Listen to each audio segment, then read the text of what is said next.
Hi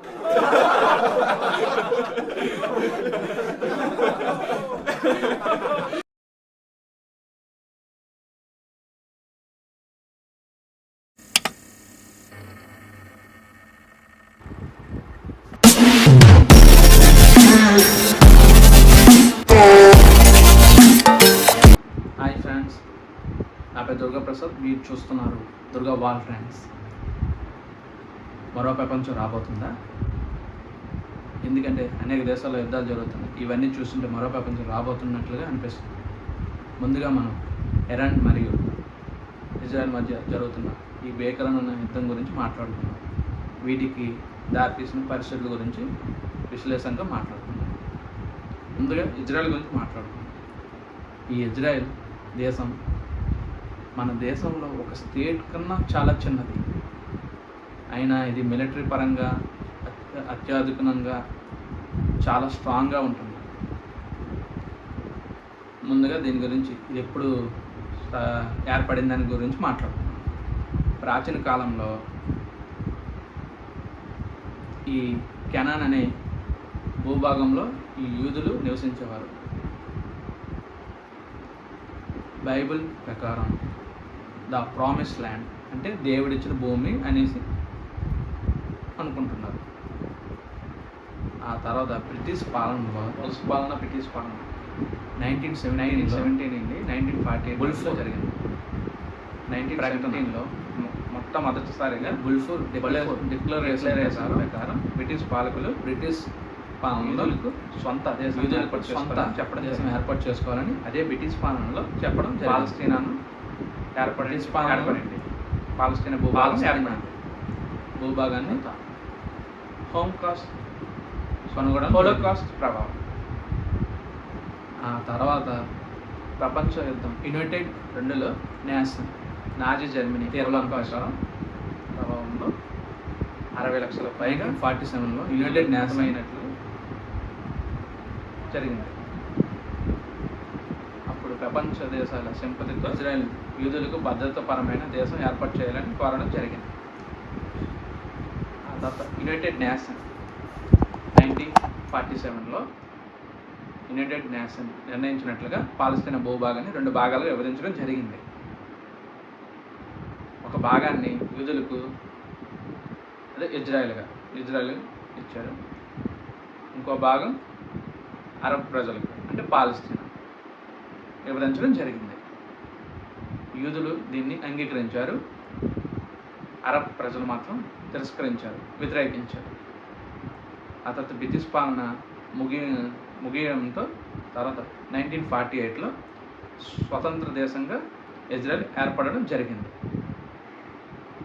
1947లో Israel సొంత దేశంగా ఏర్పడిన కొన్ని రోజుల్లో అరబ్ దేశాలు అయిన ఈజిప్ట్, లెబనాన్, సిరియా, జోర్డాన్ ఈ దేశాలు ఇజ్రాయెల్పై దాడి చేయడం జరిగింది. ఈ యుద్ధంలో ఇజ్రాయెల్ గెలుపొందడం జరిగింది. ఇప్పుడు మనం ఇరాన్ మరియు ఇజ్రాయెల్ మధ్య మంచి సంబంధం నుంచి శత్రువులుగా ఎలా మారారో గురించి మాట్లాడుతున్నాం. ముందుగా ఇజ్రాయెల్ 1948లో ఏర్పడడం జరిగింది. ఆ తర్వాత ఇరాన్ ప్రభుత్వంలో పాలనలో ఇజ్రాయెల్ని గుర్తించడం జరిగింది. అప్పటి వరకు ఈ 2 దేశాల మధ్య మంచి సంబంధాలు ఉండేవి. తర్వాత 1979లో ఇరాన్ పూర్తిగా ఇస్లామిక్ విప్లవం చెందిన తర్వాత అప్పుడు ప్రభుత్వాన్ని తొలగించి ఖుమైనీ నేతృత్వంలో కొత్త ఇస్లామిక్ గవర్నమెంట్ ఇజ్రాయెల్ని శత్రువుగా ప్రకటించడం జరిగింది. అప్పటి నుంచి 2 దేశాల మధ్య యుద్ధాలు జరగడం, విభేదాలు వంటివి జరిగాయి. కోల్డ్ వార్ ప్రాక్సీ గ్రూప్ 1980స్లో ఇరాన్ ప్రభుత్వం హిజ్బుల్లా లెబనాన్లో మరియు హమాస్ గాజాలో వంటి గ్రూపులకు మద్దతు ఇవ్వడం జరిగింది. ఈ 2 గ్రూపులు ఇజ్రాయెల్కు వ్యతిరేకంగా నడుచుకునేవి. చాలాసార్లు ఈ రెండు గ్రూపులు ఇజ్రాయెల్పై దాడి చేయడం జరిగింది. అణు సంస్థ JCPOA 2000 సంవత్సరంలో ఇరాన్ ప్రభుత్వం న్యూక్లియర్ ప్రోగ్రామ్ పాల్పడుతుందని తెలియడం జరిగింది.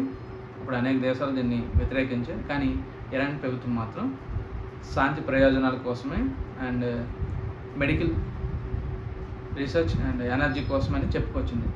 కానీ అమెరికా, ఇజ్రాయెల్, కొన్ని తదితర దేశాలు మాత్రం ఇది అణుబాంబు తయారు కోసమేనని చెప్పుకొచ్చాయి.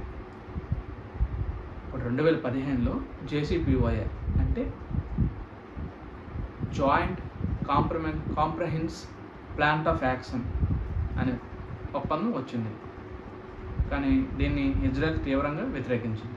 2018లో ట్రంప్ నేతృత్వంలో దీని నుంచి బయటికి రావడం జరిగింది.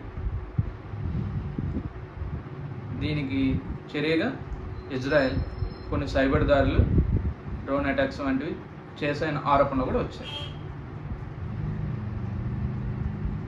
షాడోవా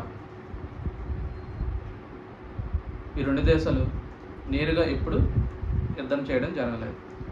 ఇజ్రాయెల్ పైకి మిగిలిన దేశాలు చేస్తున్న ప్రతి యుద్ధంలో పరోక్షంగా ఇరాన్ హస్తం ఉందని అందరికీ తెలిసిందే.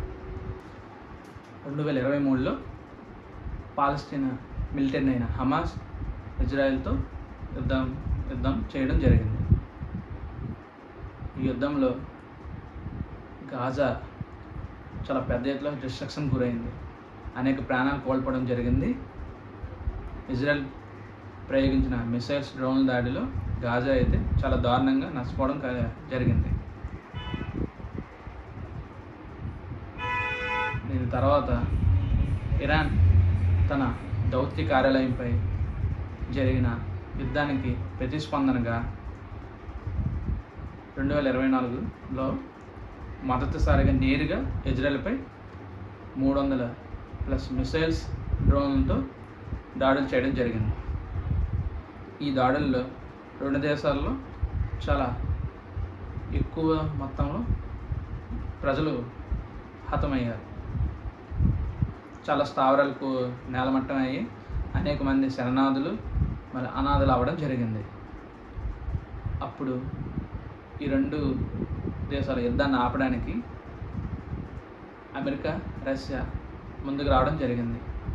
ఈ యుద్ధాన్ని ఆపి శాంతియుతంగా ఆపాలని చర్చలు జరగడం జరిగింది. రష్యా ఇరాన్తో, అమెరికా ఇజ్రాయెల్తో శాంతి ఒప్పందం గురించి చర్చలు జరపడం జరిగింది. దీనివల్ల కొంతవరకు యుద్ధం ఆగడం జరిగింది. ఇప్పుడు రీసెంట్గా 2025లో రెండు దేశాల మధ్య భీకరంగా యుద్ధం జరుగుతుంది. ఈ యుద్ధం చూస్తే వరల్డ్ వార్ 3 రాబోతుందా అనే విధంగా రెండు దేశాల మధ్య భీకరంగా యుద్ధాలు జరుగుతున్నాయి. 2025లో మరలా ఇజ్రాయెల్, ఇరాన్ మధ్య భీకరమైన యుద్ధం మొదలైంది. ఈ యుద్ధం ఎలా ఉందంటే, ఇరాన్లో ఈ న్యూస్ గురించి కవరేజ్ ఇస్తున్న ఒక న్యూస్ ఛానల్ బిల్డింగ్పై ఒక మిసైల్ పడి కొద్దిగా ధ్వంసం అయినట్టు జరిగింది. లైవ్లో ఇస్తున్న యాంకర్ బయటికి పరుగులు పెట్టడం మొదలైంది. ఇదే యుద్ధంలో ఒకవేళ మిసైల్ నా మీద పడి ఉంటే ఎలా ఉంటుందో మీకు ఒకసారి యానిమేషన్ విజువల్స్ మీకు చూపిస్తాను. స్క్రీన్ మీద ఇప్పుడు చూడండి.